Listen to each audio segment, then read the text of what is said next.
kamay. Abraham. Good. Si Moses. Good. Praise God. And si David. Narinig niyo na rin si David. Ano? Ngayon, si Paul. Obviously, si Paul. Now, sino naman sa inyo nakarinig na ng messages tungkol kay Epaphras? Kukunti lang, di ba? Sino ba yung Epaphras na yan? Nasa Old Testament ba yan? Nasa New Testament? May sarili bang libro yan? Sino ba yan? Yung nga magbigkas lang, nalilito pa ako eh. May iba Epaphras, pero Epaphras. Iba-iba yung pagkakabigkas. Kasi nga, hindi siya ganun kakilala. Ngayon, sa totoo lang, kung kayo tatanungin kung kilala nyo siya, and honestly, marami sa atin hindi. Pero hindi naman nyo dapat sisihin ang ating mga sarili. Kasi kahit ako, noong bago pa lang ako sa Christian life, pag nagbabasa ako ng Bible, pag napakarami ng pangalan, nilalagpasan ko na eh. Naranasan nyo rin yun? Yung parang minamadali nyo ng basahin, ay, sino ba yan? Wala akong pakialam dyan, hindi ko siya maalala yung mga pangalan. Ang hirap-hirap ang mga mabagkas, di ba? May pubuset. Tapos mga, ay, naku. Again, parang kung pwede lang, lagpasan mo na. Ginagawa natin yun eh. Kaya minsan, kaya hindi natin maaalala yung pangalan. Pero ganun pa man, I just want to teach you how to read the scripture. Kasi sa Bible, pag may nabasa tayo, anumang pagbati, pangalan, lahat yan importante. Hindi lagay yan ng Holy Spirit kasi meron siyang nais ipaabot at iparating sa atin. So wag natin basta ipagwalang bahala lamang. Minsan, pag nabasa mo ngayon, parang hindi mo maintindihan anong koneksyon. Pero pagbasa mo at matapos mo yung buong Bible, bigla mo siya, ito pala yun, ito pala yung tinutukoy niya, kaya bigla mo maintindihan yung buong kwento. Ngayon, wag kayo magmadali. Minsan, siyempre, kung first time yung basahin, unang basa nyo, hindi nyo agad mapagdugtong-dugtong. Tapos sa susunod na basa nyo, magugulat kayo, ang ganda pala nito. Nakikuha mo na yung buong larawan. Tapos babasahin mo ulit. Naku, paganda ng paganda kasi nga, yung larawan lalong lumilinaw. Ang problema lang, sa marami sa atin, hindi tayo excited sa Bible, hindi tayo excited sa salita ng Diyos kasi minamadali natin yung basa. At hindi natin iniintindi yung mga nilalagay ng Holy Spirit doon. Tatandaan natin, walang salita na nilalagay ng Holy Spirit doon na hindi mahalaga. Naunawaan po. Kaya bawat tingnan natin, pahalagahan natin. Kaya ang tanong ganito, bakit nilagay ng Holy Spirit si Epaphras sa Bible? Di ba? Bakit siya nilagay doon? Kasi we're not collecting Bible stories. We need to start discovering yung mga layunin ng Diyos. Kailangan maliwanag sa atin yun. Di ba? Niniwala ako na hindi lang natin dinidiscover yung kwento ni Epaphras. Ngunit, dinidiscover natin mula sa kwento niya yung sarili nating kwento. Naunawaan po. Kaya magugulat kayo as you study the scripture, biglang nagliliwanag ang ating mga sariling buhay. Biglang, parang ako tinutukoy nito Parang, totoong-totoo to sa akin. Kanya lang, pag nagmamadali tayo, hindi natin masyadong makita. Lalo na kung natulugan pa natin. Kasi nakakaantok minsan, di ba? Pagka nakahiga ka, nagbabasa, biglang gulat ka na lang, umaga mo na natapos ang haba ng prayer time. Kaya kailangan nating balikan. Kaya alam niyo, si Epaphras ay napakagandang halimbawa na kasi hindi nga kilala pati yung pangalan, pati pagbigkas ng pangalan, hirap tayo. Kasi nga, isang ordinaryong tao na ginamit ng isang extraordinaryong Diyos. Now listen to this. Sino sa inyo, gusto nyo yung buhay nyo may saysay? Di ba? Walang taong matino na ang gusto niya yung buhay niya walang kabuluhan. Nais nating lahat maging makabuluhan ng ating buhay. At sa totoo lang, ang Diyos, lilikha niya tayo dahil nais niyang maging makabuluhan ang ating buhay. Dahil bawat isa sa atin ay mahalaga. Gusto niyo mapatunayan kung gaano kay kahalaga? Tingnan niyo yung katabi niyo. Bakit hindi mo siya kamuka? Aba, tuwa ka pa. hindi para insult to him. Just to remind us na ikaw ay mahalaga kasi hindi ka mass-produced. You are individually unique. Ikaw mismo, napaka-unique mo. You have your own unique strength and weaknesses. You have your own unique parang ability na hindi lahat meron. Even your unique experiences. Di ba? Unique personality. You have your own shape. Kaya wag ho kayo malungkot. Mayroon sa atin, sa katawan pa lang, may tabain. Di ba? Merong magagandang katawan, parang hugis ng katawan, and everybody wants na, kanya ng katawan namin. Paano yung mga bilog? Naalala ko nung meron ako nakilalang pastor, sabi niya, sa amin, mas gusto ko ng baging bilugan, ay, mataba. Kasi tawag sa kanila daw sa matataba, bilugan. Kasi pagpayat naman daw, tulisan. Sabi ko, oo nga naman, mas maganda na yung bilugan, di ba? Tapos may nakausap akong doktor, sabi niya, okay lang ang mataba, kasi round is a shape. Di ba? You're also in shape. Kanya-kanyang tingin lang yan. Okay po, pero alam niyo ba noong mga unang panahon, pag ang babae mataba, yun ang sexy? Ngayon na lang nagbago eh. Pero ang totoo, wala naman talaga yan sa hugis, nasa kalusugan. Kahit ikaw ay bilog, kung ikaw naman po ay malusog, okay lang. May mga iba naman, ang ganda ng forma ng katawan, pero may sakit. Di ba? Hindi nagtatagal. Meron namang iba, talagang nagpapaka-exercise ng gusto, tapos walang pakialam sa pangangalaga ng Diyos. Ayun, sa edad na 40, patay. Nasagasaan ng eroplano. Magtatawa kayo. Meron bang ganyan? Meron. Yung nasa 911. Naunawaan? Ibig sabihin, hindi mo hawak ang iyong buhay. Kaya lang, nais ng Diyos na sa panahon natin, mahaba man o maikli, ito ay makabuluhan. At yan ay mangyayari lamang kapag tayong mga ordinaryong tao ay kakasangkapanin ng Diyos upang ganapin ang isang extraordinaryong bagay dahil sa extraordinaryong Diyos. Naunawaan natin, it is something beyond us because God will accomplish something beyond the ordinary. Yun ang sinasabi ng Diyos. And napakaganda na sabi ni Chip Ingram. Nang sabi niya, God specializes in using ordinary people to do extraordinary things. No, yung quote na yan ay hindi ho yan bago, hindi yan nagmula kay Chip Ingram. Ganyan-ganyan ang mga ginilos ng Diyos. Ordinaryong pastol ng mga tupa, ginawang hari ng Diyos. At niligtas ang Israel sa mga Pilistino. Tingnan nyo na lang po si Moses. Ordinaryong na talagang nagtatakbo at naging pastol. Ngunit ginamit ng Diyos para iligtas ang buong Israel mula sa Ehipsyo. Napansin niyo po ba yun? Mga ordinaryong tao. Si Abraham, napaka-ordinaryo. Matanda na, 75 years old, kinasangkapan ng Diyos para dalhin sa lupang pangako. Yung mga kinasangkapan ng Diyos, talagang mapapansin niyo, wala naman silang mga credentials na may pagmamalaki. Si Pedro, isang ordinaryong mangingisda. And yet God used him to reach out to so many people and for them to experience the saving grace of God. Kaya ho, yung kaligtasan ng tao, isipin nyo, they affected not only their temporary lives, kundi maging ang kanilang eternal na kinabukasan. Kaya ang Diyos, ay yan ang kanyang specialization. Kaya bago ho natin basahin, yung ating pong talata ngayong araw na ito, tingnan nyo lang po ang ginawa ho ng Diyos sa isang ordinaryong taong si Epaphras na sa kanyang buhay. Una, binahagi niya si Kristo, pinaglingkuran niya si Kristo, at siya po ay nagpasakop ng lubusan kay Kristo. If we want our lives to become extraordinary in the hands of the extraordinary God, yung buhay natin talagang maging extraordinary sa kamay ng extraordinaryong Diyos, kailangan maunawaan natin ano bang dapat kong gawin. Di ba? Siyempre, bago ko ibahagi si Kristo, dapat maranasan ko muna siya. Bago ko siya paglingkuran, dapat maintindihan ko kung sino siya sa akin. At bago ako mag-surrender, dapat maintindihan ko ba't ako nagsusurrender sa Kanya. Tama ba? Okay pa kayo? Okay, kaya hindi lang basta sharing, but understanding the reason beneath it or under it. Ano yung foundation yan? So simulan natin sa sharing of Christ. Now, bago ko basahin yan, gusto ko muna sabihin sa inyo to.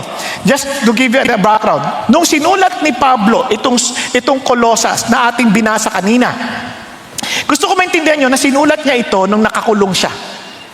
Hindi ho siya nasa isang komportabling opisina. Siya po ay nakakulong. At habang sinusulat ngayon, kung titingnan ninyo at babasahin niyo ng mabuti, parang hindi pa siya nakapasyal sa Colosas. Parang hindi niya pa nabisita ang Colosas. Parang wala siyang kinalaman sa ginawa doon. Pero siya po ay nandoon, sumusulat, pinapaalala kung ano ang ginawa ng Diyos sa kanila. At nagpapakitang si Epaphras ang kinasangkapan ng Diyos upang makarating ang mensahe sa sa Colosas. Nasusundan? Now, bakit ito importante yan? Mamaya, babalikan natin. Basahin natin. Una, tingnan nyo. We give thanks to God, the Father of our Lord Jesus Christ, praying always for you. Ano napansin po ninyo? Sa bawat pangyayari sa buhay, isang bagay yun ang dapat nating hindi kakalimutan. Everything comes from the Lord. It all begins with God. Kaya ho yung accomplishment na magkaroon ng church sa Colossus, hindi kaya ang unang ginawa ni Paul, we give thanks to God.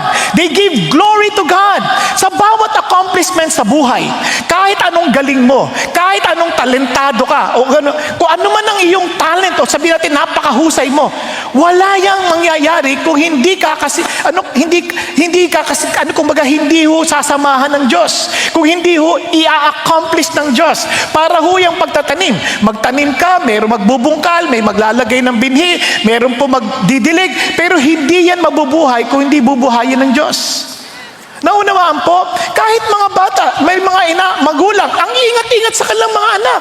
Lahat binibigyan ng bakuna, lahat ginagawa nila para mabuhay. Pero may mga ilan na hindi nakakasurvive. Bakit? Diyos yun eh. Yung iba ganun din sa panganganak. Yung iba parang nahipan lang ng asawa, buntis na. Andiyan pa ba kayo? Yung iba ginawa na lahat, nag-IVF na, kung anong BF na pinaglalagay. Hindi pa rin magkaanak. Bakit? Kasi children are from God, not from us. Nakuha ninyo? Pagdating naman sa trabaho, ganun din. May mga antsatsyaga magtrabaho, grabe. Magtrabaho ng trabaho. Parang wala nangyayari. Parang nasa Pilipinas ka. Naunawaan nyo? Pero iba, parang grabe. Wala, parang ang dali lang, naglaglag lang ng kaunti. Lumami ka na. Parang yumaman na. Bakit ganon? Lahat ng iyon, biyaya ng Diyos. Naunawaan? Kahit sa aming mga pastor, maraming mas magagaling na magturo, pero bakit minsan parang walang nangyayari sa kanilang ministeryo? Nakuha ninyo? Tapos kami mga minsan, hindi naman kami mahuhusay, pero bakit kinakasangkapan ng Diyos? Sa totoo lang, iba-iba kasi ang palatuntunan ng Diyos. Kaya wala tayong dapat ipagmamalaki. Lahat ng yan ay pagbibigay papuri sa Kanya. Amen po? Nakuha ninyo? Hindi mo pwedeng sabihin, ang galing mo, talagang dami. Wala ho yan doon, maniwala kayo sa hindi.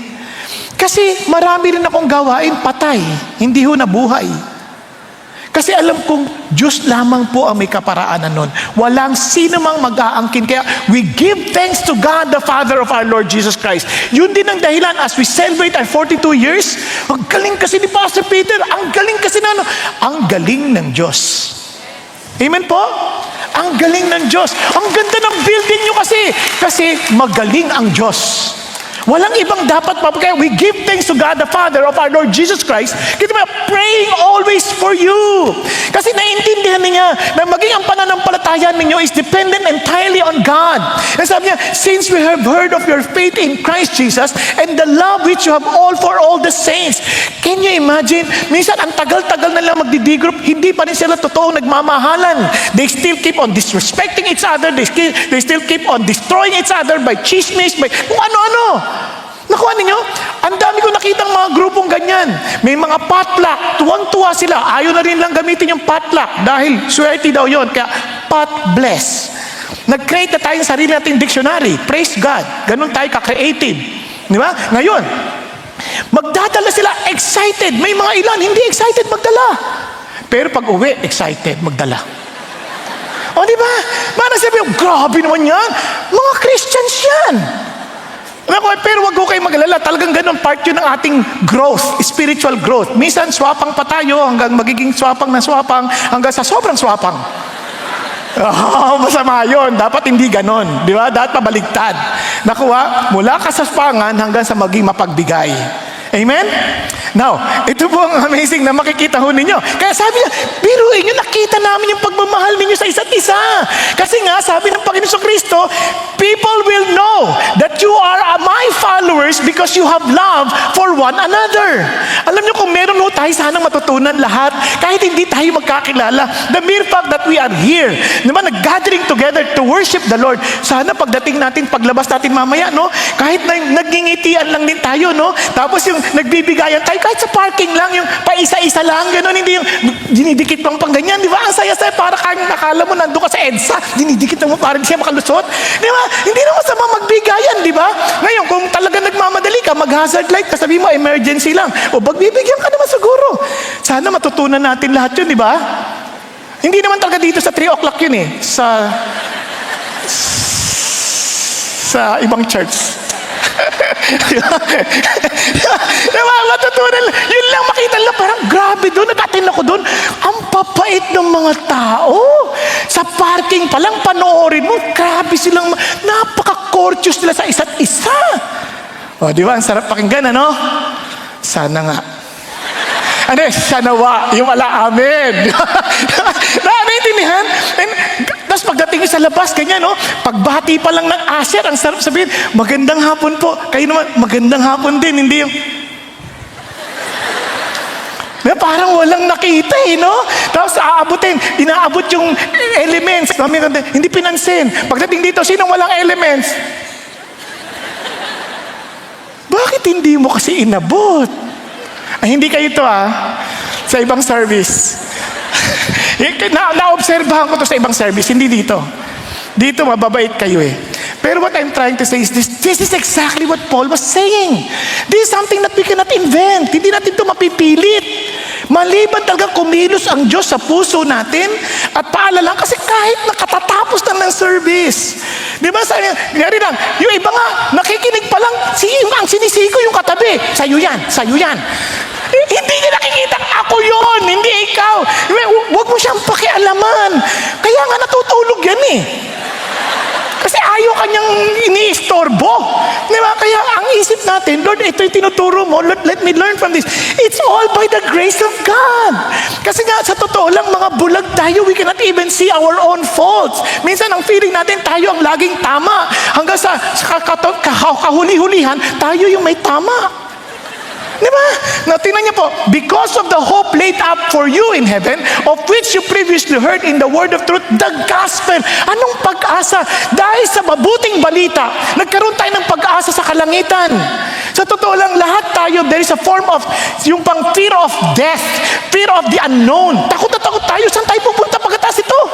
And yet, dahil doon sa pag-asa na binigay sa atin, nagkaroon tayong pag-asa sa kalangitan, naging maliwanag sa atin yung gospel. Parang, yes, kundi dahil kay Kristo, hindi ako maliligtas. Kasi kung susunod lang ako sa utos, naku po, hindi ko mape-perfect.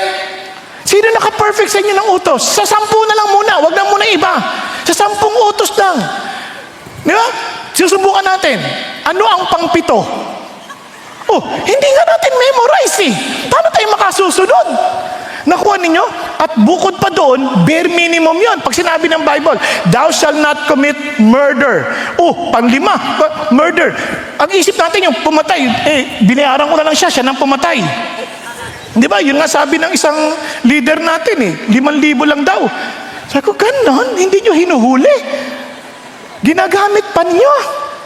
Ngayon, ito na, 5,000. Tapos pinapatay. Hindi akong pumatay dyan, kaya I did not commit murder. Siya. Hindi ganun. Sabi ng Lord, kung ikaw ay may distaste sa kapatid mo, yung parang wala pa siyang ginagawa, nakita mo lang yung mukha, asar ka na. Yung iba sa atin, pagtingin pa lang, yung damit, hindi mo nagustuhan. Ano ba yan? Gat mo ganyan magdamit yan, nasa service. Yun, murder na yun. O, alam nyo yun? Murder na yun. O, bakit naman kita yung puso dyan? Ba't kasi doon ka nakatingin? Tingin ka sa Lord. Huwag doon sa pusod. Baka kung ano makita mo dyan, langib. Kay Lord ka tumingin. Kaya doon pa lang ano ka na parang, murder na pala yun. Oo. Kaya tingnan nyo, wala tayong pag-asa. We cannot even perfect it in 1 hour. And praise God, Jesus Christ came to save us because we cannot save ourselves. Kaya ho, nagkaroon tayo ng pag-asa ng kalangitan. At yun ang mabuting balita. May solusyon na. May gamot na sa kamatayan. Which has come to you just as in all the world, so it is constantly bearing fruit, increasing. Because this gospel is a living word. At dahil ito'y buhay, it will continue to increase. It will continue to bear fruit. Hindi ito patay. Hindi ito pwedeng walang mangyari sa buhay ng tao nakakilala at nakaranas ng kababuting balita ng Panginoon Jesucristo. Kaya if you're saying, I experienced the gospel at walang nangyari sa buhay natin, there is something wrong. Mali yung gospel na natanggap mo. Kasi wala nangyari sa atin. Kaya nga sabi ng Jesus Christ, ang sino namang kumain ng aking laman at kumain at uminom ng aking dugo, yan ang maliligtas. Anong ibig sabihin doon? Yung dinidiscuss niya is about faith. Ang totoong pananampalataya, yung ikinain mo, kunyari kinain mo yung baka, ikaw at ang baka ay naging isa. Bakit? Yung kinain mo, magiging parte na ng katawan mo. It will affect you. Imposible hindi ka maapektuhan ng kinain mo. Tama ba? Ganon din kaya, kung nanampalataya kay Jesus, kinain mo, imposible hindi ka maapektuhan. Ganon din, ganon ang pananampalataya sa Panginoong Jesucristo. Ganon ang pananampalataya sa Kristyanismo. Kaya it will bear fruit, it will increase, and sabi niya, and it has been doing in you since the day, diba? Since the day you heard of it and understood the grace of God. Yan ay naging totoo sa'yo, nangyayari sa'yo, mula nang narinig mo at naranasan mo ang biyaya ng Diyos. Ngayon, tanong niyo sarili niyo, nangyayari ba sa ngayon yan? Diba? Hindi ko sinasabing agad-agad bago ka nang nilalang. As I've said, God celebrates progress, not perfection. Hindi tayo naging 100% perfect, but as we are improving, as we are growing, talagang tuwan-tuwa ang Diyos, yes, you are doing great. Di ba? Nadapa ka ulit. Di ba, tayo. Nakadalawang hakbang ka na, nakatatlo ka na, nakaapat ka na. Congratulations. Nakuha? Pero it is increasing and it is bearing fruit. Una, konti lang yung prutas, 3 lang. Bilang naging 10 na, 100 na, 800 na. Ibig sabihin, continuously increasing. Yun naman, tindan nyo, yun ang nature ng Christian life na nakaranas ng biyaya ng Diyos. And look at this, just as you learned it from Epaphras, our beloved fellow bondservant, who is a faithful servant of Christ on our behalf. And in verse 8, and he also informed us of your love in the Spirit. Now, what have you noticed? Now, tingnan nyo, as you read the scripture, tingnan nyo, obserbahan nyo, without using any form of application. Anong naobserbahan ninyo? Tingnan nyo ha, balikan lang natin para maintindihan nyo lang. Sa verse 7, just as you have learned it from Epaphras. Ano sinasabi niya? Tingnan nyo yung word na learned. Yung po mga taga-Colossae, hindi ho nila na-discover yung gospel. Hindi ho nila yung nadapa sila. Ito yung gospel. Binagdudugtong-dugtong. O kaya naman, bigla sila na nag-iip. Ito yung gospel. Hindi ho. They learned it. From whom? From Epaphras. Anong sinasabi niya? The gospel is meant to be shared. Naunawaan, etong si Epaphras, after receiving the gospel, somebody shared to him the gospel, binahagi niya, bumalik agad siya sa kanyang sa hometown, and he started sharing the gospel. At hindi madali mag-share sa Colossae. Bakit? Punong-puno ng mga philosophers doon.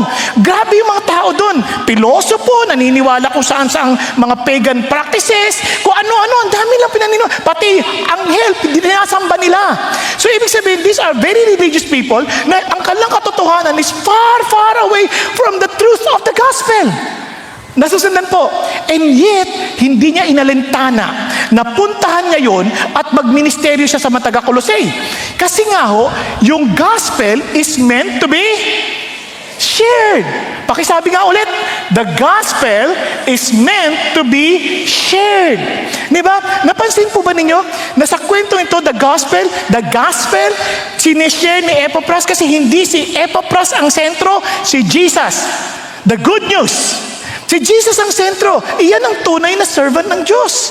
Hindi niya gustong makilala ang kanyang pangalan. Ang gusto niya makilala ng tao si Jesus. Kaya you learned it from Him. Hindi yun, nakilala niyo si Epaphras. Wow! Hindi. Sabi niya, hindi.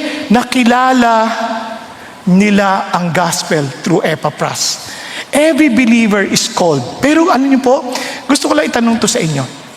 Pag narinig po ninyo yung, kasi di ba yung mga nagsishare, tawag sa kanila, minsan evangelist eh. Pag narinig yung salitang evangelist, ano po pasok sa isip nyo?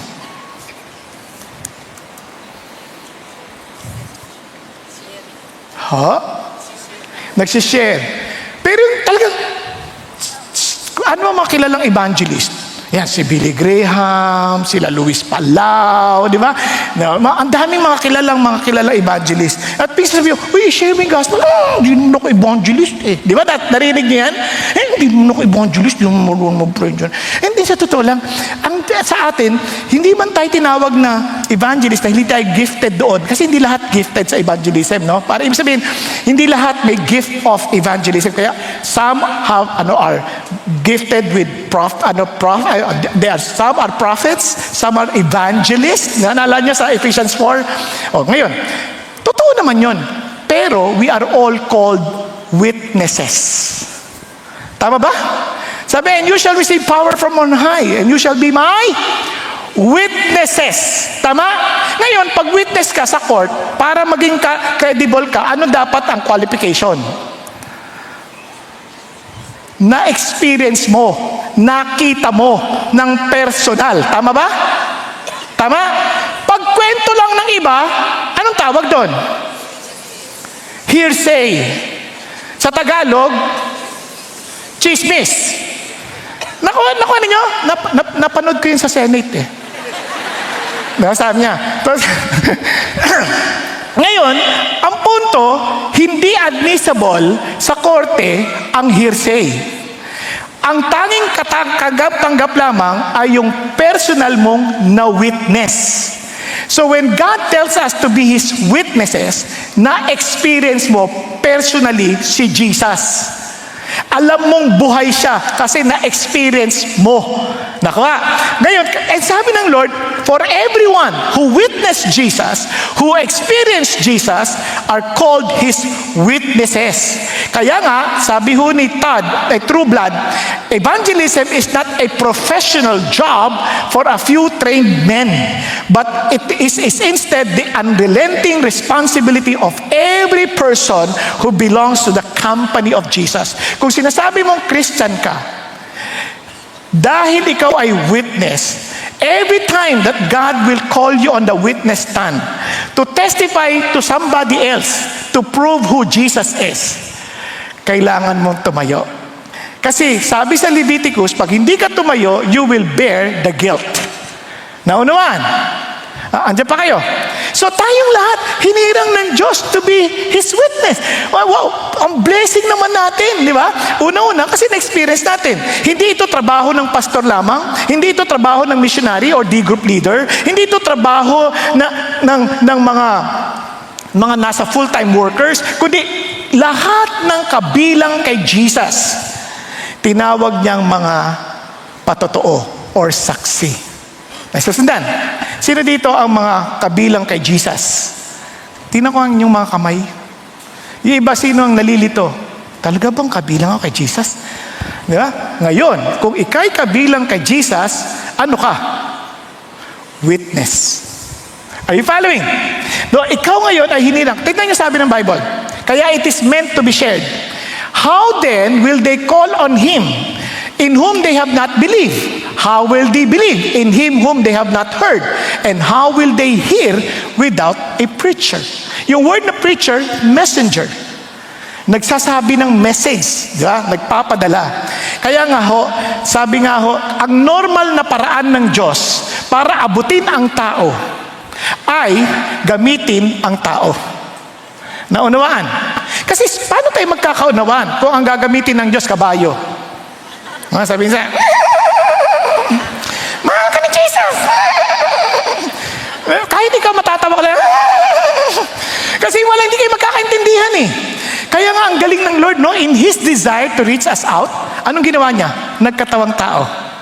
Para maintindihan natin ang puso niya, maintindihan niya, alam niya, naintindihan niya tayo, kaya lang tayo, hindi natin siya maintindihan, kasi siya nagkatawang tao. And ganun din ang hinahangad ng Diyos sa atin. Alam niyo, minsan, kaya hindi tayo maintindihan ng taga-mundo, yung yung buhay natin at saka mga salita natin, ang layo-layo na sa katotohanan. Napansin niyo ba yun? Kayo iba nagdurusa, ang sakit to talaga na akin. Huwag mong amining may sakit ka. Huwag. Magkakasakit ka lalo. Masakit ka eh. Huwag. Magtiwala ka sa Diyos. Minsan hindi na tayo makatotohanan. Sabi ng Diyos, weep with those who weep and rejoice with those who rejoice. Kung nasasaktan ka, andito ako, nakikiramay ako sa'yo. Pero pag-pray natin, okay lang sa'yo? Pag-pray natin na bigyan kaibsan ng Diyos ang pait ng yung pinagdadaanan. At least nakikiramay ka. Minsan na, hirap na talaga ako kami, wala ako kami makain. Wala kasing faith. Kailangan mong tanggapin si Jesus para hindi ka na magutom. Nag-pray, gutom pa rin po ako. Nakuha ninyo? Kasi ang sinasabi ng Diyos, tayo pa totoo. Ang Diyos ko, makatotohanan. He provides. Ito, kumain tayo. Hindi ka nahihiya. Alam niyo ba nakakalungkot minsan mga Christians? Bibigyan ko kayo ng halimbawa. Mayroong kausap na galing sa Amerika. Tumutulong sila sa mga mahihirap. Pero ang nangyayari, pag sila po ay nakakatanggap ng donasyon, pinapalitan nila yung donasyon para ibibigay sa mahirap. Para lagay natin sa Pilipinas context ha. Nakatanggap ka ng spam. As in spam. Less sodium, 25%. Yun ang tatanggap. Pinaltan ng maling. Bakit? Masarap to spam.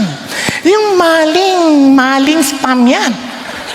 Hindi na yan tulong. Ibig sabihin, donation, ikaw yung taga-distribute. Binigay yan nung para sa kanila, hindi para sa'yo. Bakit ka nakikiagaw? Nakuha ninyo? And as Christians, hindi tayo makikiagaw. Kasi may satisfaction is from God. Tama ba? O ngayon, hindi na spam na natanggap, scam. Di ba nakuha ninyo? Ganyan ang nangyayari. Kahit sa mga ayuda, kaya hirap na hindi mo mapagtiwalaan. Talaga bang 8,000 ang pinabibigay o 8 piso? Anong totoo? Wala akong inaakusahan ha. Ang sinasabi ko lang, ganyan ang mga nangyayari. But for us Christians, the reason why they should trust us because we're doing the right thing. Hindi natin kinukuha yung bagay na hindi para sa atin kasi binibigay natin, kasi our satisfaction in the Lord. That is a testimony in itself. Tama? Kaya they will now listen to the message of God. Kaya minsan hindi na tayo maintindihan kasi hindi na natin iniintindi ang mga sinasabi natin. Kaya may magpipreach, si Lord ang nagpo-provide ng pangailangan. Love offering, love offering, love offering. Ano ba naman tayo? Diba? Parang napapahiya ang Panginoon Diyos. Hindi kailangan ng Diyos ang pera natin. Pero sa sandaling nasa Panginoon Diyos ka, hindi mo pagdadamutan ng Diyos. Dahil alam mo, ang lahat ng bagay ay Kanya. Naunawaan? Kaya napansin niyo, hindi tayo nagpapaksa ng basket. Bakit? Kusang loob mong gagawin yan dahil sa relasyon mo sa Panginoon Diyos. Hindi kita kailangan pigilan at pilitin na, ibigay mo. Kung hindi, yung iba may mga action pa, ibigay natin lahat sa Panginoon Diyos. Nang sa ganon, managana tayong lahat. May action pa eh. Di ba? Walang ganon. Bakit? We trust in the living God. Kaya sabi ng Bible, sabi nga ni Charles Stanley, God's plan for enlarging His kingdom is so simple. Isang tao, sasabihin sa isang tao ang tungkol sa ating tagapagligtas. Kaya lang, sobra tayong abala. Ang dami nating mga excuses. Tandaan nyo ha, sa bawat taong na-miss natin, na mabahagian ng mabuting balita, ay meron pong eternal consequence. Now, hindi ko sinasabi na nakasalalay ang kaligtasan ng taong yan sa ating pagsunod sa Diyos. Because nobody can stop the plans of God. Sabi nga sa Job, sabi ng Job, I know that you can do all things and that no purpose of yours can be thwarted. Ang sinasabi ko lang, if Epaphras, for example, hindi bumalik sa Colossae, hindi niya sinare yung gospel sa Colossae, siyempre yung Colossae matutuloy pa rin, yung plano ng Diyos matutuloy pa rin, pero mamimiss ni Epaphras ang isang extraordinaryong pagkakataon para siya po ay makagawa ng extraordinaryong bagay sa pamamagitan ng kapangyarihan ng extraordinaryong Diyos. Naunawaan? Kaya nga, Epaphras would have missed the privilege of being used by God. Sayang! Di ba? Kumbaga, hindi nakaatang sa ating mga balikat ang kaligtasan ng sinumang tao. Dahil yan ay si Lord yan. Pero God is inviting all of us to be part of His program. Nang sa ganun, sasabihin sa langit, well done, good and faithful servant. Napaka-tapat mo. Sumama ka at sinamahan mo ako at tayo'y partners. Kaya nga sabi sa Corinthians, ano sabi ni Paul? Sabi niya, for we are God, what? God's fellow workers. What an invitation! Biruin mo, parang ganito. Kung ikaw ay nasa basketball, bigla kang niyaya ni Stephen Curry, kampi tayo. Lalaro tayo dyan sa CCF. Gusto mo bang kumampi? Panalo na to, di ba? Magkakataon na to. Halimbawa lang si Alex Ayala, biglang mayroong kompetisyon ng tennis lang dyan. Sabi niya, doubles. Talika, sama ka sa akin. Tayong dalawa, kampi tayo. Gusto mo bang kumampi? Kung tennis player ka ha, kung hindi ka tennis player, kung pickleball ka wag. Pero kung tennis player ka, at talagang talagang competitive ka, ano ko, yes, kakampi ko siya, di ba? Excited ka. Biro mo sabi ng Lord, alika, magkukuha tayo, magliligtas tayo ng mga tao. Alika, sama ka. Tayo magkasama. Sasama ka, hindi. Pag-isipin mabuti. Kung matino ang tao, ay sasama ako, sigurado to, panalo to. Sasamahan ako Di ba yun nga sabi ng Panginoon Diyos, tinan nyo, kahit sa Esther, ano sabi sa Esther? Nung ayaw ni Esther, kasi sabi ni Esther, ayoko, delikado yan, mamamatay ako dyan. O, sabi ni Mordecai, kung mananatili kang tahimik sa panahon na ito, yung kaligtasan o pagliligtas ng Diyos mangyari para sa Hudyo ay mangyari sa ibang lugar. At ikaw at ang iyong ama at ang iyong tahanan ay magdurusa. At malay mo, kaya ka nandiyan para sa panahon na ito. Are you following? Diba? Parang binibigyan tayo ng pagkakataon ng Diyos.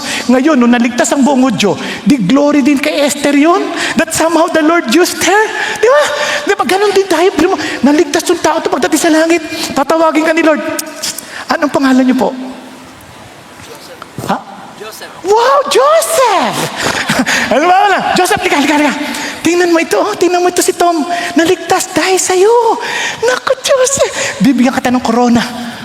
Na, dahil sa kaligtasan ng taong ito. Tapos si Tom naman po, Kuya, salamat talaga. Yayakapin mo. Naligtas ako dahil sa'yo. Diba? Imagine, sino naman ako hindi naman ako namatay sa krus. Binigyan ka lang ng pribileyo ng Diyos to partner with Him. Kaya every time we worship and serve God, remember this, walang utang ang Diyos sa atin. It is a privilege. Kaya huwag tayo reklamo ng reklamo. Yung yayain at imbitahin tayo ng Diyos, alam niyo yung narinig ko sa speech ni Yale, hindi naman ako maiimbitahan sa Malacanang kung hindi ako nananalo. Pero si Lord, wala tayong kapana-panalo. Sumama lang tayo. God is not looking for extraordinary people to accomplish extraordinary things. He's just looking for faithful availability. Pakisabi nyo nga, faithful availability. Yun ang hinahanap ng Diyos. Maging available lang tayo at maging tapat tayo. Kaya, ang tanong nga, can God accomplish His plan? Of course. Will Esther experience the joy of being used by God? If she did not obey, hindi. She missed it. But praise God, she obeyed. Praise God. She brought the issue to the Lord Himself. Nag-fasting siya. Then she obeyed. If I perish, I will perish. Ang tanong sa atin ngayon, will you join the Lord? Will we join Him? Kaya Christianity has always been one beggar telling another beggar where to find bread. Di ba? Makikiisa lang tayo sa Panginoon Diyos. He also tells us how, itong ganda kay Epaphras, no? Hindi lang siya tinuro yung paano siya nag-share, kundi paano siya nabuhay after coming Christ. Sabi niya, he also tells us how he lived after coming to Christ. Pinakita niya doon. Di ba? Pinakita niya, ganito siya, ganito siya. Tandaan natin to hindi tayo kailangan ng Diyos. But He graciously includes us in His mission. Are you following? Kaya walang pagmamalaki dito. If we are used by God, hallelujah. If not, Lord, kaya yung prayer na, Lord, pwede niyo ba akong gamitin? Ang sabi ng Lord, hindi. Handa ka bang magpagamit? Naunawaan. Kaya tingnan niyo po. Kilala niyo si Edward Kimball? Alam niyo, itong si Edward Kimball, isa po ay, kumbaga, ako pastor, nakikita niyo ako sa harapan. Si Edward Kimball ay parang teacher ho sa next gen. Parang ganun. Teacher sa Sunday school. Merong maliit na grupo ng mga estudyante, yun ang tinuturuan niya, Sunday school. Isang araw, sinabi sa kanyang Panginoon Diyos, pumunta ka doon sa isang estudyante mo na nagtitinda ng sapatos at ibahagi mo ang katotohanan ko. Naku, kabang-kaba ho siya. Ayon sa kanyang journal, sobrang kaba niya. Tulad din natin, takot na takot. At di niya alam anong sasabihin niya, pero sumunod siya sa Panginoon Diyos. At dahil doon, ang batang kanyang nakausap ay si D.L. Moody. Si D.L. Moody ay naging sikat at kilalang evangelist. Dahil sa kanyang ministeryo, nagkaroon ng Moody Bible Institute, dahil sa kanyang ministeryo, napanalunan niya sa Panginoon Diyos si Wilbur Chapman. Si Wilbur Chapman nagkaroon na naman din ng matinding ministeryo, ang Chapman Ministry, kung saan na-impluwensya niya si Billy Sunday. At si Billy Sunday, na siyang dating kilalang baseball player, nakakilala sa Panginoon, kinasangkapan din ng Panginoon Diyos, na kung saan si Mordecai Ham ay nakakilala sa Panginoon Diyos. At si Mordecai Ham, nagkaroon din ng matinding ministry, at doon nakilala si Billy Graham. Nakilala ni Billy Graham ang Panginoon Diyos. At lumipas ang maraming panahon, si Billy Graham, sa isang kanyang Biblia, nakatagpuan niya, may nakatagpo rin ng isang Biblia nakalagay doon, I found it. At isa sa mga nakatagpo na yon ay walang iba kundi ang iyong lingkod. Kaya ho, yung simpleng tao na ordinaryo, walang nakakakilala, si Edward Kimball, pagdating sa langit, siya ho ang totoong titiningalain at pagpapalain ng Diyos. Kaya don't ever think that wala kang magagawa.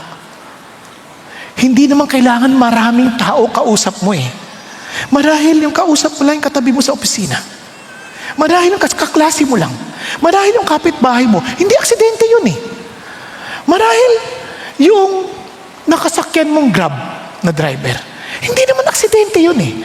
Dahil wala namang aksidente sa Diyos. Ang kailangan lang ay maging sensitibo tayo sa pangunguna ng ating Panginoon Diyos. Naalala ko nga, tuwan-tuwa ako sa kwento ni Pastor Ricky kanina. There was one of our members, nag-decide po, imbitahin ng kanyang kagrupo sa D-group na kanyang discipleship na mag-jogging, ordinary jogging sa umaga. Nasama-sama sila noong February. At ang Holy Spirit pinramp sila, sabi gano'n, bakit hindi kayo sama-sama mag-exercise at mag-share ng gospel? Kaya sa unang gabi nila, they were able to share the gospel to more than 10 people. Then more people joined. Dami pang sumama sa kanilang pagtakbo, sa pag-share ng gospel.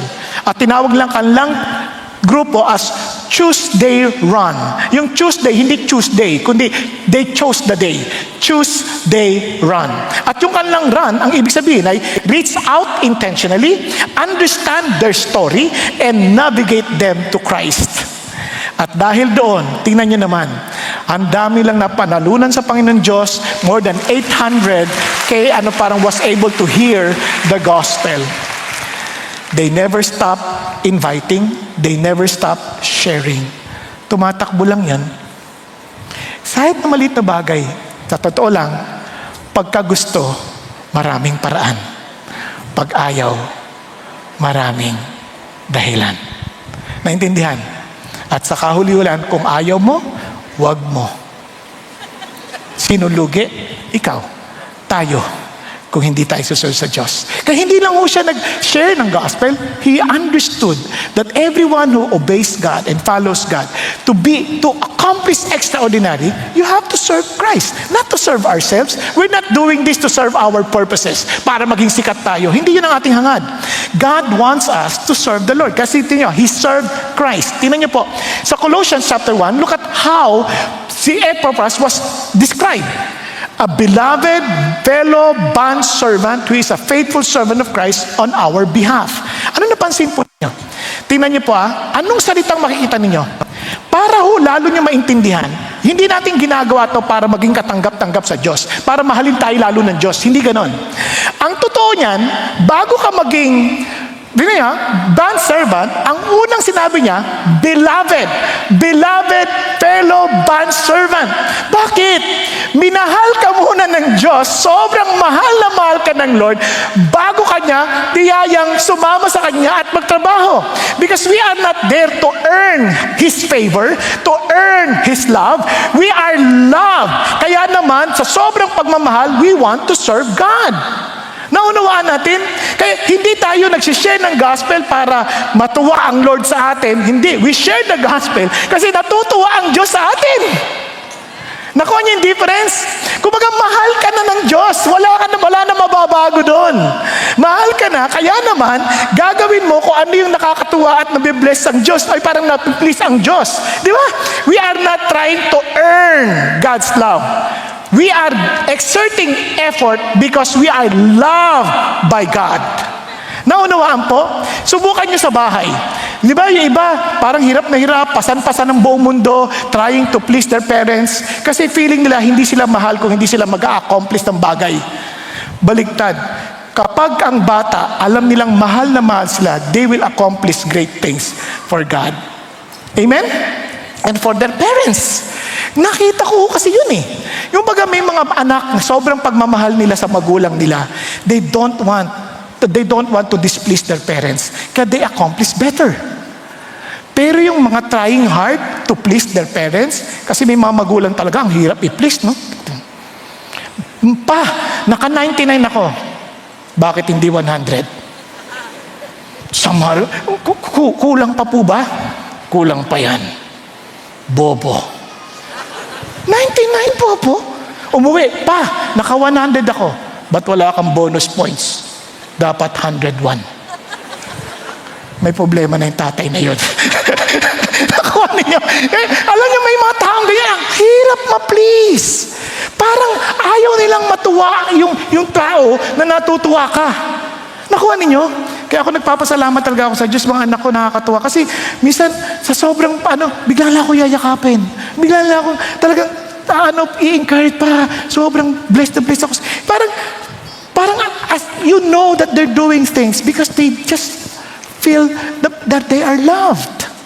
Naunawan? Yun ang sinasabi ng Diyos. We are loved. Kaya naman, we can honestly say na we are fellow bondservant. Ano ba ibig sabihin ng bondservant? Yung salitang bondservant ay doulos. Ang ibig sabihin ng doulos, isang alipin na wala na siyang pag-aaring sarili. Todo niyang binigay na sa Panginoon Diyos. Parang ganito yan. Sa Old Testament, pag ikaw ay sobrang hirap at nabenta ka bilang alipin, binigyan ka pa rin ng karapatan na after 6 years, on the 7th year, pawawalan ka nila. Kaya pag napawalan ka na nila, yun, pwede ka nang umuwi. Pero you can also decide to stay. Makikita niya sa Deuteronomy 15, for example, if a kinsman, a Hebrew man or woman is sold to you, then he shall serve you 6 years. But in the 7th year, you shall set him free. Ngayon, if she decides or if he decides na magstay, ano sabi niya? Tingnan niyo, salunin na natin. Sabi niya, you shall remember that you were a slave in the land of Egypt and the Lord your God redeemed you. Therefore, I command you to this day. It shall come about if he says to you, pag sinabi niya, I will not go out from you. Hindi po ako aalis. I still decide na manatili na sa iyo because He loves you and your household since He fares well with you. Sa sobrang tuwa niya sa iyo, sobrang pagmamahal na naramdaman niya sa iyo. Kahit na alipin lang siya, natrato siyang anak, natrato siyang kabahagi ng pamilya. Sabi niya, hindi na po ako aalis. Then you shall take an awl and pierce through his ear into the door, and he shall be your servant forever. Yun ang tinatawag na bond servant. Yung pierce your ear, anong ginagamit niya? Parang ice pick, itutusok yun, no? Idaan sa pinto. Kaya lalagyan ka ngayon ng hikaw. At pag may hikaw ka na, palatandaan nun that you are a bond servant. Ganon din ang naging desisyon ng katulad ni Epaphras. Because of the great love of God, dinicide niya, I am the bond servant. Hindi lang ako, kundi my fellow bond servant, sabi ni Paul. And alam niyo po, nakakatuwa, sa kanilang pagtatrabaho, they don't find it parang bilang pabigat. Parang si Brother Lawrence, pamilya kay Brother Lawrence. Si Brother Lawrence, hindi preacher, hindi siya makilalang tao, pero siya po ay nakilala sa kanyang aklat na presence of God. Alam niyo pa ang trabaho niya? Sa kitchen, naghuhugas ng plato. And sabi sa kanya, bakit puti na tsatsaga mo yan? Tagal-tagal mo na dyan sa paghugas ng plato. Hindi mo naintindihan. Sa aking paghuhugas, ginagawa ko to lahat para sa Panginoon Diyos. At dahil dito, lagi kong nararamdaman na isang pagsamba sa Diyos na aking pinaglilingkuran. And I pray that every time we do things for God, hindi magiging kabigatan sa inyo. Hindi yung pagdating sa linggo, "Uy, lika mag-service tayo." Ako naman din. Pagod ako, naantok ako eh. Bakit ano bang nangyari? Nagpuyat nga ako eh. Bakit kasi napuyat ka? 23 episodes yun eh.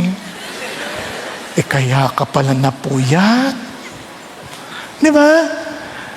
Pero dapat yung excited ka kasi, Lord, ikaw to eh. Ikaw to eh. Yung mga lalaki nga, pag i-date nila yung girlfriend nila o kaya yung crush nila, baka wala 8 o'clock ang usapan, o kaya sabi natin 3 o'clock ang usapan. Baka 8 ng umaga, nandudun na eh. Nag-iintay na eh. O kaya naghahanda na. Tama ba? Kung si Lord ang ating lover, hindi ba tayo dapat excited? Yung iba excited nga, ang aga dito eh. Dito na natulog eh. Di ba? Kaya dito, ang ating pagsamba sa Diyos. Kaya dahil sinasabi natin, I'm a bondservant of the Lord. My life is no longer my own. My career belongs to Christ. My family belongs to Christ. My finances belong to Christ. My future belongs to Christ. Kaya whatever you do, do your work heartily as for the Lord rather than for men. At hindi natapos. Sabi niya, faithful servant. Sarap, no? Parang sa faithful servant of Christ. Di ba? Pag-isipan niyo mabuti. Yun yung mga ma-oobserbahan yung sinabi tungkol kay Epaphras. Ano ibig sabihin nun? Hindi sabi niya, dahil siya'y talented, dahil siya'y brilliant, charismatic, faithful. Sabi niya, hindi yun ang standard ng Diyos.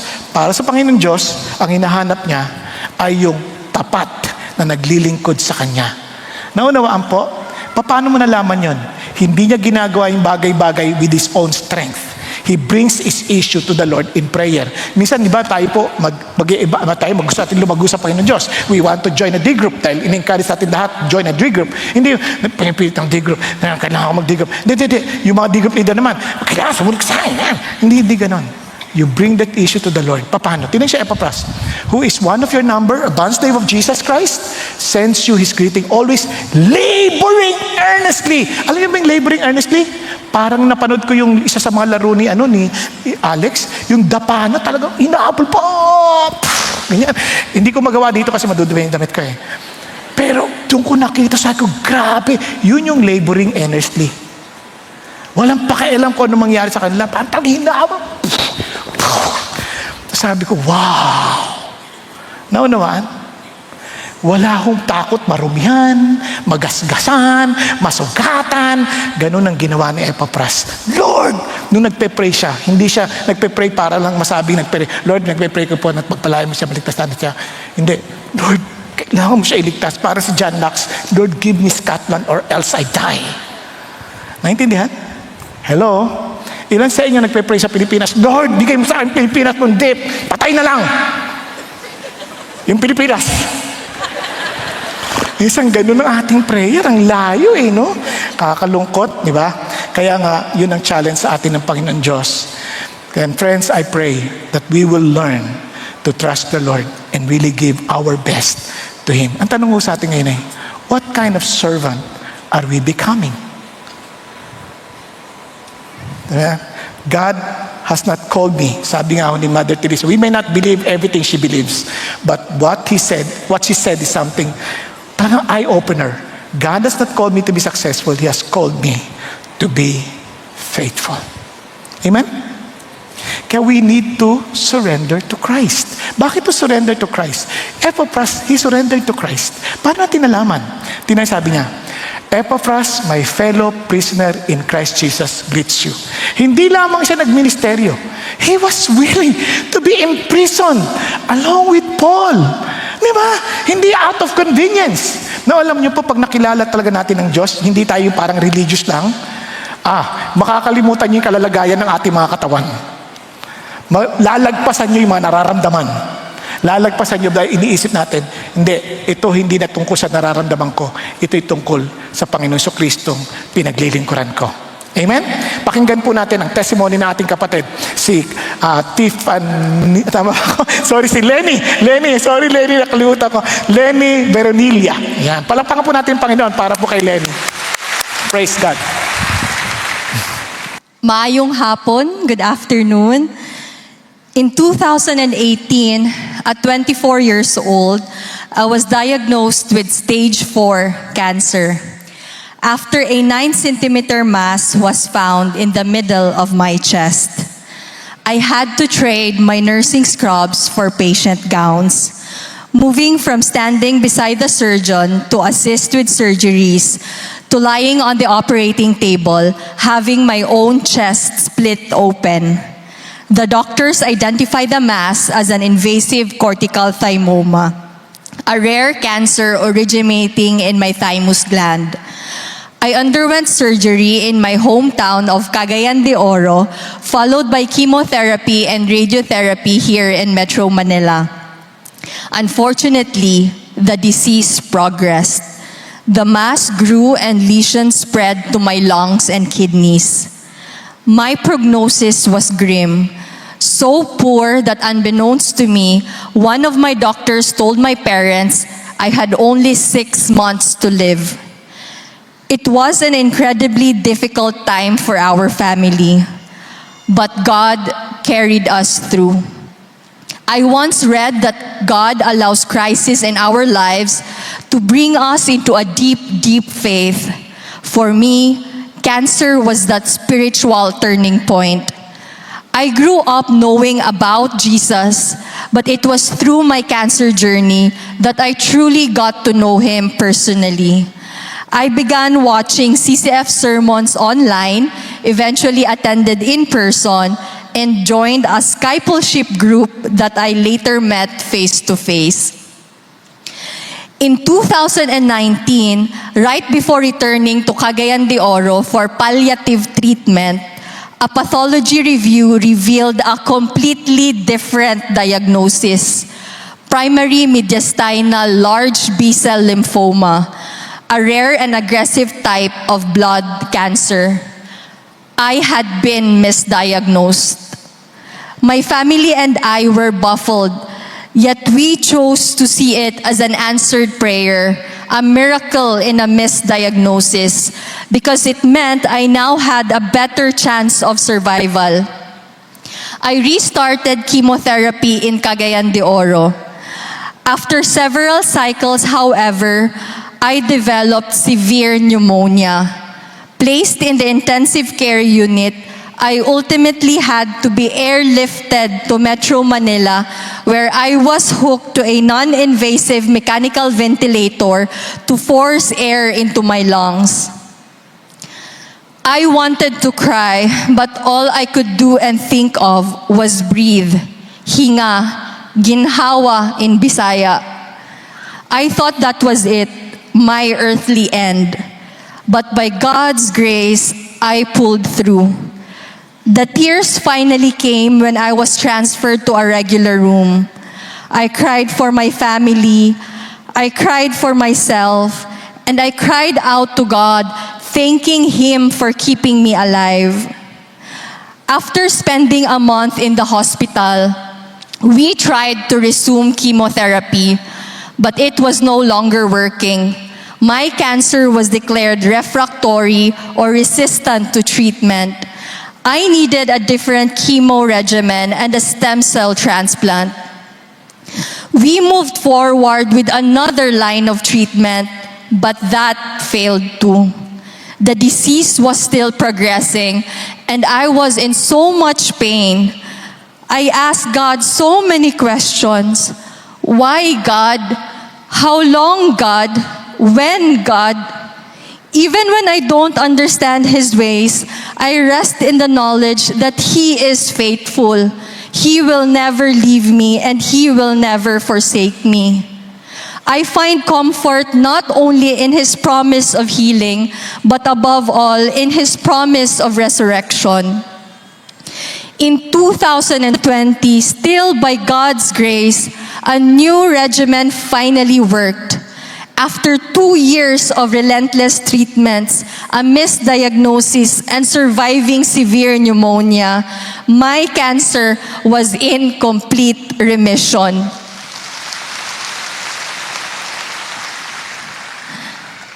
To ensure it stayed that way for years to come, I underwent a stem cell transplant. This required another month-long hospital stay right at the height of the COVID-19 pandemic. Managing the costs and logistics during a lockdown was terribly difficult, but my loved ones rallied together, crowdfunding financial support and arranging transport for blood donors. We were asked to prepare at least 4 donors for red blood cells and platelets. My sister also had to be admitted as my stem cell donor, becoming quite literally my hero. I remain amazed by how God placed the right people in my life. While the transplant itself was unimaginably tough, recovery has been its own long journey. It has required repeated tests, regular consultations, and tapering off medications only to restart them. Even now, I still deal with the long-term side effects of treatment, alongside waves of anxiety, fear, and grief. Yet an author once wrote that cancer is a disease where attitude is everything. So I choose an attitude of gratitude. I am deeply thankful to be alive and immensely grateful to my doctors, nurses, family, and friends who stood by me through a physically, psychologically, and financially exhausting battle. We could never have afforded my treatments without the overwhelming generosity of so many people, including strangers. Most importantly, I choose an attitude of faith, trusting wholeheartedly in a God who heals and restores. Grace upon grace, God made a way for me to return to school, complete my master's degree, and resume my nursing practice as a campus nurse. He also led me to connect with fellow young adults with cancer. Together, we founded Cancer sa Adolescents and Young Adults, or KAYA, a non-profit organization committed to providing a safe space for Filipinos aged 15 to 39 with cancer. Bringing me deeper into this mission, God allowed me to meet Kyla, a fellow young adult with cancer from CCF. She introduced me to Tita Ivy and Tita Eva, inspirational cancer thrivers and spiritual mentors. With Kyla's passion, Tita Ivy's support, and Tita Eva's leadership, we formed Grace Navigators, a discipleship group dedicated to walking alongside young adults with cancer. Our demographic faces unique challenges. Just as we are reaching major life milestones like finishing school, building careers, or getting married, a cancer diagnosis turns our world upside down. Grace Navigators aims to help these young adults navigate the highs and lows of life amidst cancer. We remind one another that we are never alone and that Jesus, our living hope, is with us through it all.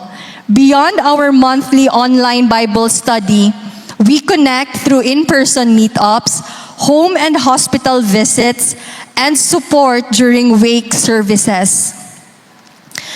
It has now been 8 years since an ordinary chest x-ray thrust me into an extraordinary cancer journey with an even more extraordinary God.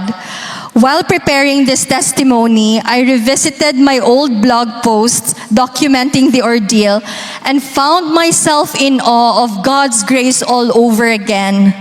I am reminded of how intimately present He was, both in the smallest details and the biggest moments. Back then, I made a promise to Him to fight the good fight of faith and to make known His goodness and faithfulness in my life. I am Lenny Rose Veronilla, an ordinary person serving a good, faithful, and extraordinary God. To God be the glory. Alam niyo po, doon niyo maintindihan, ang pagsunod sa Panginoon Diyos ay costly. No? And isang bagay po na dapat natin maintindihan. Kung tayo po tatanungin, ano naging kapalit ng ating pagsunod sa Panginoon Diyos? Si Epaphras, nakulong. But to him, yung kanyang loyalty sa Diyos, ang nagdadala sa kanya para hindi niya pansinin yung pagkakulong. Tayo wala naman tayong ganong problema eh. Sa marami sa atin, malaya tayong sumasamba sa Diyos. And yet, hindi pa rin tayo sumusuko talaga sa Panginoon Diyos. Pag-isipan nyo, bakit si Paul handang magpakulong? Bakit ang mga alagad ng Panginoon handang mamatay para sa kanilang pinaniniwalaan? Kaya nga po, ang tanong sa atin, has our faith become so comfortable that it demands almost nothing from us? Or are we willing to obey Christ even when obedience is unpopular, inconvenient, or costly? I just want to share with you one of my experiences. Yung, alam kong palit buhay yun eh. There was a time nasa jeep po ako, tapos bigla may nagwawala. Ang gulo ng mga tao. May nagwawala. May nag-aaramentado. Alam niya, aramentado, no? Nagwawala. Tapos nandun ako sa jeep, sabi ng Lord, bumaba ka. Sharean mo yung mama. Nag-aaramentado yun eh. Di ba? At ito bang makakatuwa? Yakapin mo. Naku po, Panginoon Diyos, totoo ba itong naririnig ko? Alam mo, sa totoo lang, nagtatalo po ako, hindi ko alam gagawin ko. Pero naalala ko, kilala ko yung mamang nag-aaramentado. Yun yung mekaniko ng tatay ko dati. Talagang wala akong kundi sumunod sa Panginoon Diyos. Bumaba po ako. At pagbaba akong ganyan, sabi ko, Lord, kayo na to. Sabi ko, Mang Merto, mahal na mahal ka ng Panginoon Diyos. Ganyan. Sabi, ganyan, talagang kahawak yung tabak eh. Tapos agad-agad ko pong tinakbo na mabilis at niyakap ko siya. Sabi niya, mahal na mahal ka ni Jesus. At pagkatapos, hindi totoo yan. Nagtatalo po. Hanggang sa mamaya kumakalma-kalma na siya. At sabi sa kanya, bakit po ba kayo nagwawala? Hanggang sa pinahagi ko ang kabutihan ng Panginoon Diyos at siya po'y tumanggap sa Panginoon sa mga oras na yan. Binitawan niya po yung kanyang tabak. Kaya tumanggap siya, kinuha ko yung tabak. Sabi, sige, joke lang. Doon ko naintindihan, mas makapangyarihan ang pag-ibig ng Diyos sa puot ng demonyo. Naintindihan niyo po? Kaya I challenge you guys, following the Lord just may be costly, but He promised us Himself, yung sarili niya. Kaya nga naalala ko yung sabi ni Jim Elliot, kung naalala nyo, kasama po niya, sabi niya, pupunta sila, magmi-mission sila sa Ecuador. Delikado dyan, mamamatay kayo dyan. Sabi niya, hindi mahalaga yun. Ang kailangan kami sumunod sa pinagagawa ng Diyos. And this happened in 1956. And alam mo ninyo, true enough, napatay silang 5 misyonaryo. Alam nyo, bumalik yung kanyang asawa si Elizabeth sa parehong tribo. Hindi para magiganti. Walang bitterness kundi dahil isang matinding pagmamahal na galing sa Diyos. At kung saan yung mga pumatay sa kanyang asawa at maging sa mga kanyang kasama, nakakilala sa Panginoon Diyos at nagtaguyod ng lupon ng mga iglesia, ibig sabihin Christians, na tinatawag natin church. At doon, kinasangkapan ng Panginoon Diyos ang sakripisyo at buhay ni Jim Elliot. Siya ang nagpapopularize sa salitang, He is no fool. Hindi siya tanga na ipamigay niya naman yung mga bagay na hindi naman niya mapapanatili sa kanyang sarili.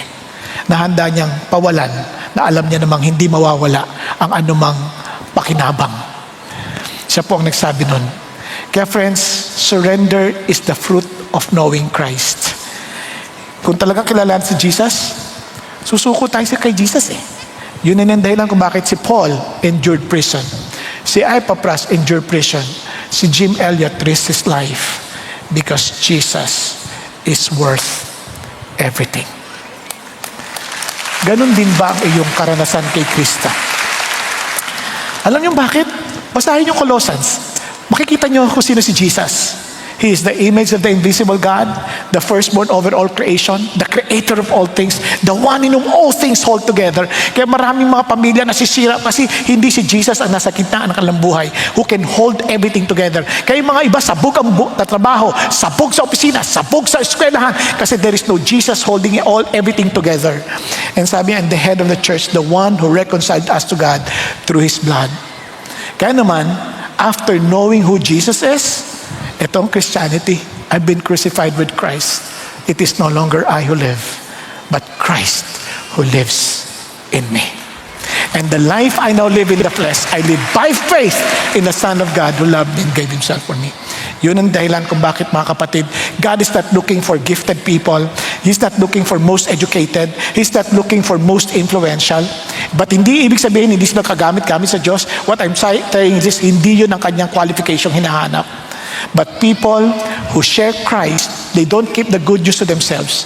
Who serve Christ, they joyfully and faithfully belong to Him and surrender to Christ. They trust Him with their whole lives, no matter what the cost.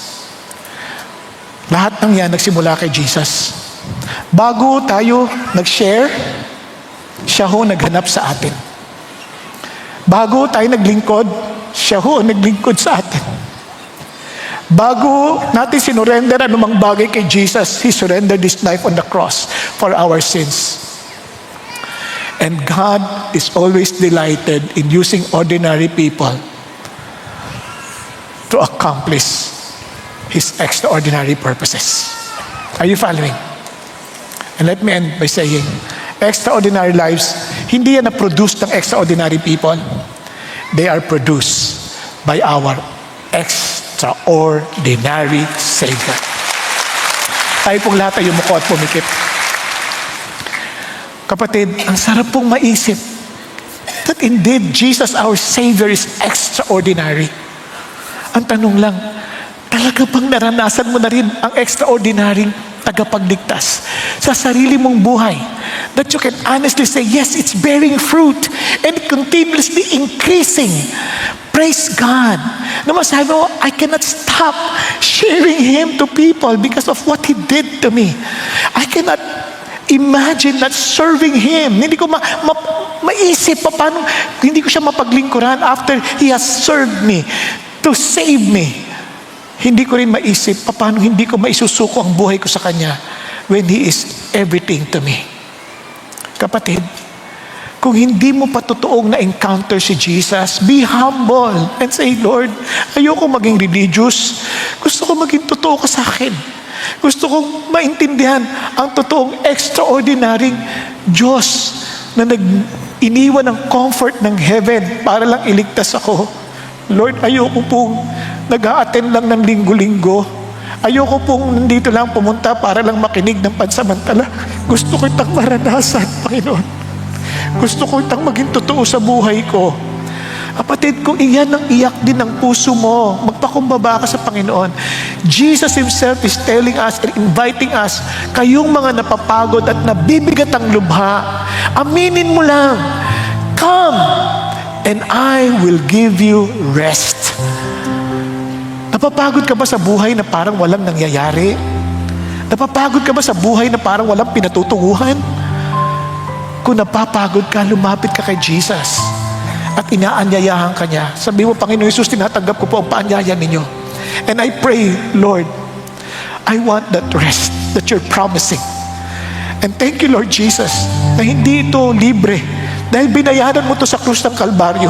Namatay ka, nagdusa ka para ako'y maligtas. At salamat hindi ka na natiling patay, ika'y nabuhay magmuli. At dahil sa buhay na yon, alam namin, natiyak kami mabubuhay magmuli kasama ninyo sa walang hanggan. Hindi man namin matamasa ang totoong kasaganaan sa lupang ito, pero batid namin, Panginoon Diyos, that we will be with you in eternity.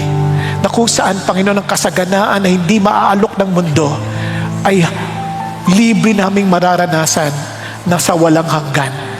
Panginoon Diyos, maraming salamat po. Kaya kapatid ko, ikaw yung kinakausap ng Panginoon ngayon. Be humble to Him, be humble before Him. Itaas mo kamay mo, sabi mo, Lord, ako po yun.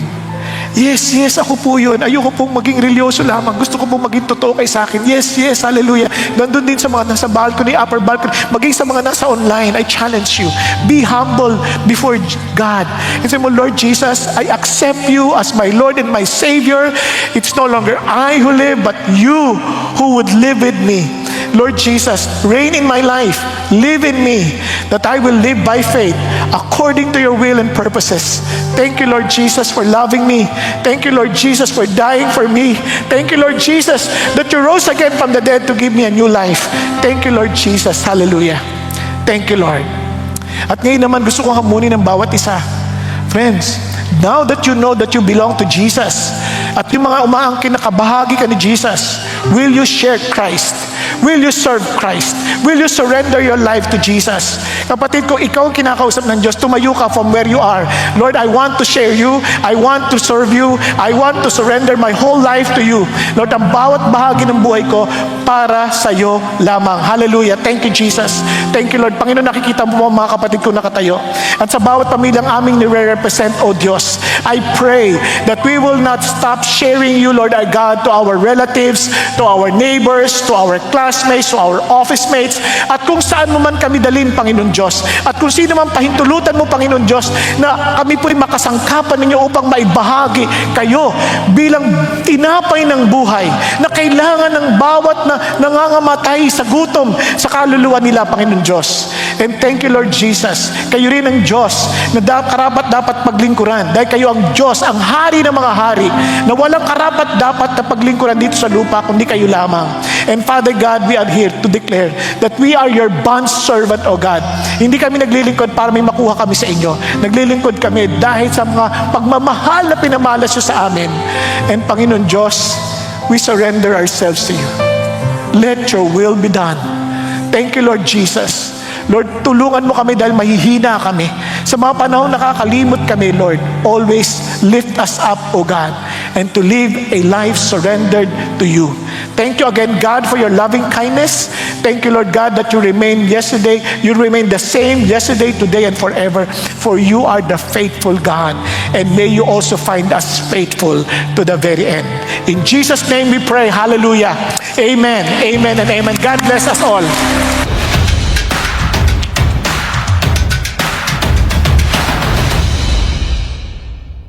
Magandang araw, CCF family! Welcome to Sunday Fast Track, where you ask real-life questions and we give you biblical truths. Ako po si Jerrel Orgasan Vidal mula sa Big Exalt Ministry at ngayon po ay kasama po natin si Pastor Bong Saking upang sagutin ang inyong mga katanungan. Hello po, Pastor Bong. Magandang araw po. Magandang araw din sa iyo, Jerrel. Okay po. So, maraming salamat po, Pastor Bong, sa inyo pong mensahe sa amin sa patungkol sa extraordinary God. So, handa na po ba kayo sa ating mga katanungan? Biyaya ng Panginoon Diyos. Okay. Para po sa ating first question, Pastor, may kahalagahan po ba ang buhay ng isang ordinaryong taong nagsisimula pa lang sa pananampalataya sa mata po ng Diyos? Alam mo, the mere fact na niligtas ka ng Panginoon Diyos, importante ka na. Di ba? Kaya, kung titingnan mo, may gamit ba ako? Kasi kung titingnan mo rin, naalala ko yung babae, yung Samaritan woman sa John chapter 4, wala siyang kaalam-alam. Nung nakilala niya pa lang si Jesus, ang una niyang ginawa, iniwan na niya yung kanyang banga at nagtatakbo at ipinamalita na sa mga tao ang patungkol kay Kristo. And marami ang naniwala dahil sa kanyang sinabi. Kaya kung titingnan mo, lahat ng kinasangkapan ng